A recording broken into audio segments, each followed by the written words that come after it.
What's up YouTube? I hope you're doing well. And in this video, I want to talk about Lili's wall carry and her wall carry options and how to optimize her combos to get more damage out of them. Because most Lili players don't think about the distance between themselves and the wall. You want to make sure that the opponent lands on the wall like this, with a wall splat, as opposed to them just landing near the wall but not on the wall, like this. Because if they land on the wall, you can follow up with a proper wall ender. So generally speaking, you want to screw earlier in a combo if they aren't going to land on the wall, so that they would land at this range but not closer to the wall. Yeah, this way we get 75 points of damage, but we can get more if we make the opponent land on the wall. Let me show you.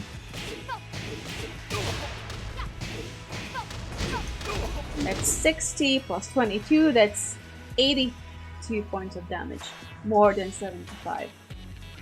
Lili has so many options for wall carries, and you have to keep in mind that all these options have different amount of wall carry, so you have to choose your ender based on your distance. If you want to go for the back turn ender, she has like 4 or 5 good options. The first one that I want to talk about is down forward to back. For example, in a combo like this, and you want to make sure that you dash in before inputting the down forward to the back for more consistency. This has the shortest amount of wall carry, and it's really consistent, so I like using it. And most Lili players prefer using down forward 2 back as a wall carry. And as I said before, you don't want to make the opponent land too close to the wall, because this is going to happen then.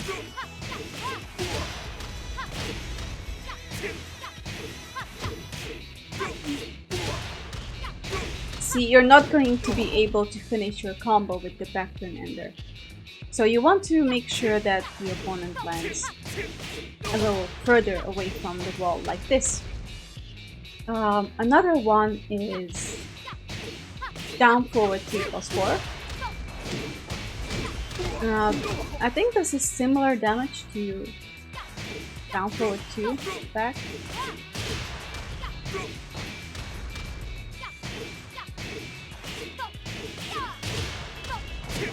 Yeah, same amount of damage. But I prefer down forward 2 back. Even though down forward 3 plus 4 has the same amount of damage and the same amount of wall carry as well, down forward 3 plus 4, I think it somewhat makes the opponent land lower on the wall, and in many cases this is inconsistent and you miss your ender and then you're dead because you missed your ender. So I prefer using down forward 2 back. Then she has back to 1 back, which is more damage than the previous 2, and also carries the opponent a little further. It's also harder to land. This ender does not work after long combos. So for example, when you have 7 hits in your combo, 6 hits not including the launcher, back to 1 is almost impossible to connect. But I'd say that after 5 hits, not including the launcher, back to 1 back should be your main and preferred way to wall carry your opponent. If you're at the right distance, of course. It has like 2 more points of damage than down forward 2 back. So the next one is wall standing 2 back, and this is the one you see very often online and tournaments and whatnot. It has the most wall carry when you want to go for the back turn ender. And it also works really well after long combos. I think you can connect this even after 7 hits, excluding the launcher. And you don't want to just duck and do wall standing too, because it's going to whip. What you want to do is dash in and get a wall standing 2 from her do glide.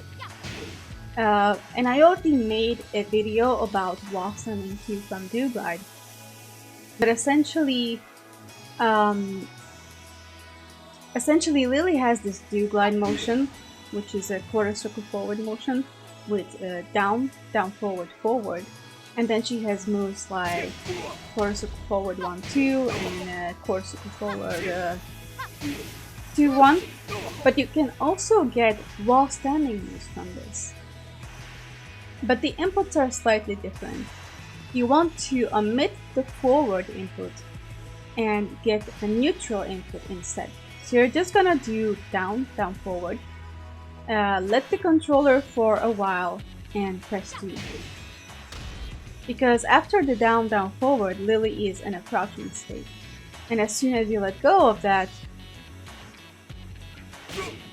she's going to get wall standing moves. During combos, the more you dash in, the bigger the wall carry is going to be.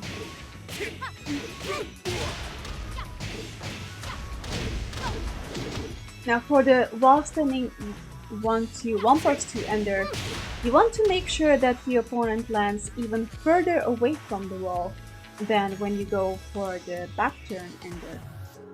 Perhaps even at this range. This range should be optimal. And then you can do stuff like forward 2, 3 and back on 4. When you aren't that far away from the wall, you want to shorten your combos and stuff in strong hitting moves. So in these short combos, you want to avoid moves like 2, 4, 4 circle forward 3+4 and back turn 2 as screw attacks because they don't deal much damage. Instead, you want to use lots of down 2, 2, 3s and lots of forward 3s for screw attacks. An example of a combo like this would be something like down forward 2, down forward 2, down forward 2, 4, down 2, 2, 3, down 2, 2, 3.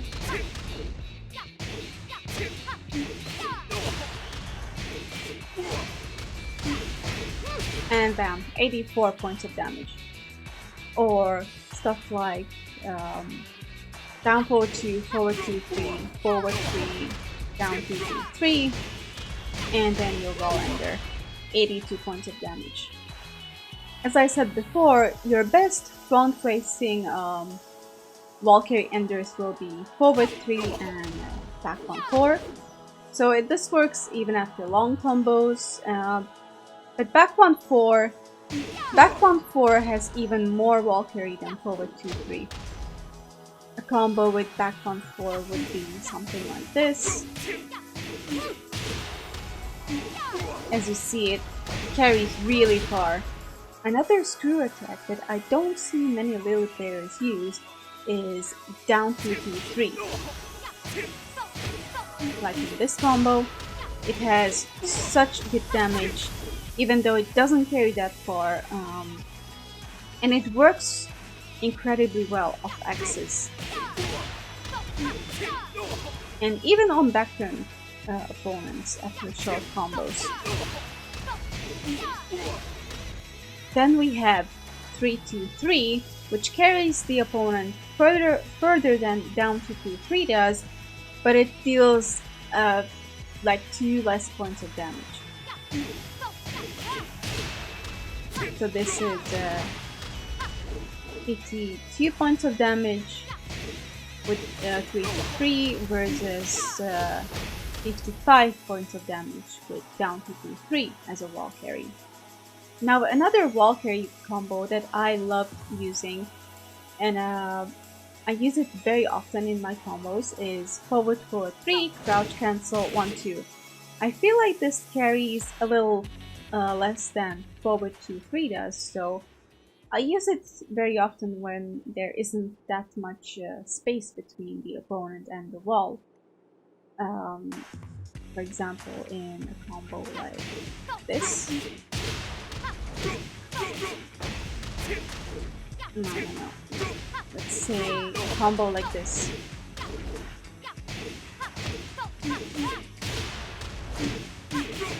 Yeah. Sometimes you can even go to a manual backturn stance and go for the backturn ender after forward 4-3 crouch cancel 1-2. Because the wall spot is kind of far and high, and the jabs recover really fast, so you have time to go to backturn stance.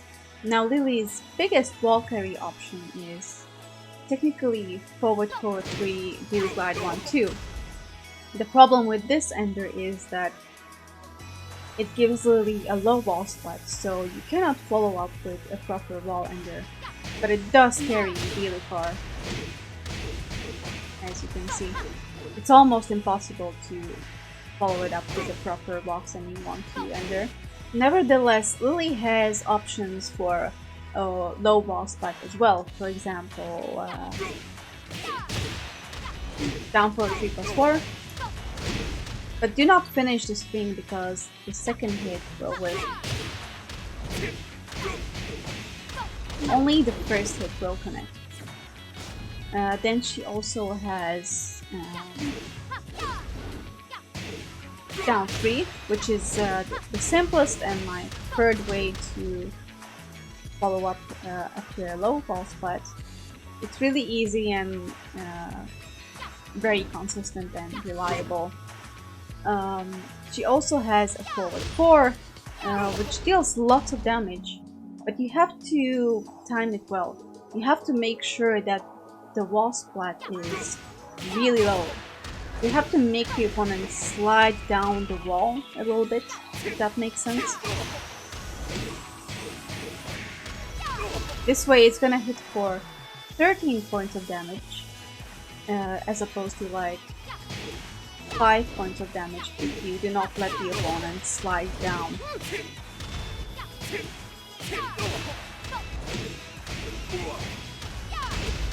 See, there we have 5 points of damage instead of 13 points of damage. The forward 4 ender also gives Lili amazing Okizeme. In most cases, you can follow up with another forward 4 and it will catch them, because it will wall splat get up kicks, it will interrupt even spring kicks, it will catch people who stand up and block low, and if the opponent tech rolls after the first forward 4, they are forced to block the second forward 4, so they cannot escape it. The only way to escape it is by staying on the ground or doing a toe kick, but Lili can counter that as well. Let me show you.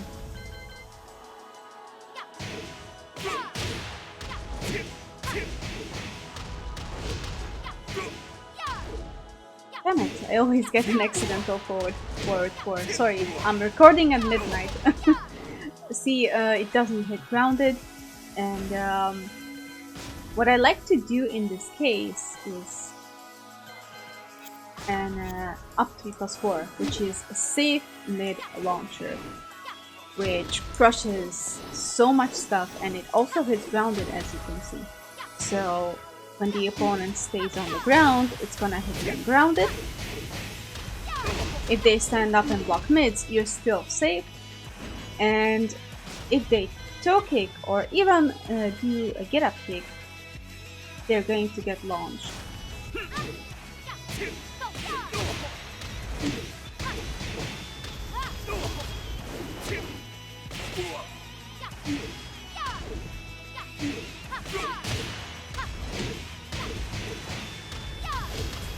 Yep, like this. There's the launch.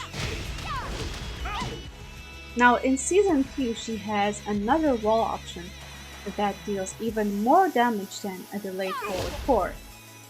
Let me show you.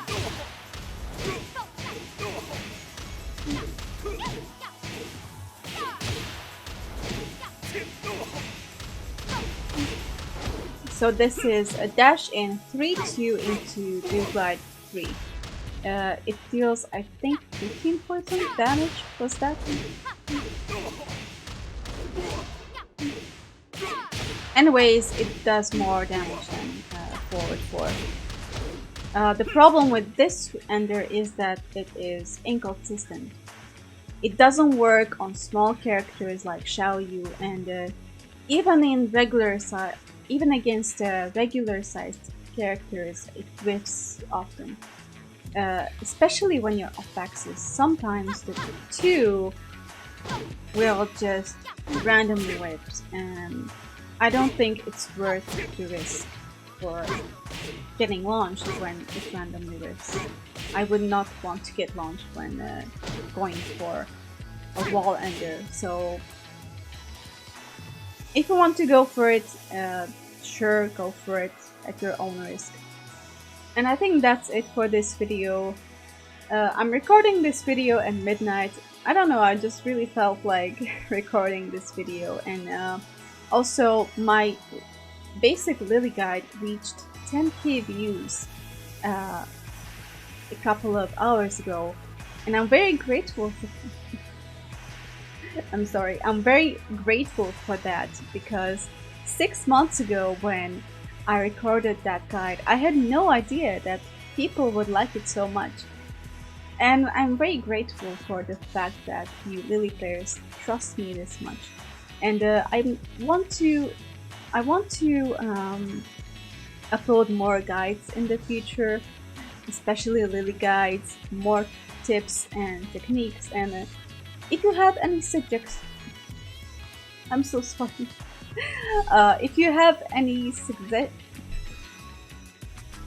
I'm just gonna ignore that. If you have any suggestions for more videos, you can let me know down below in the comments. And I think that's it for now. Take care and bye bye!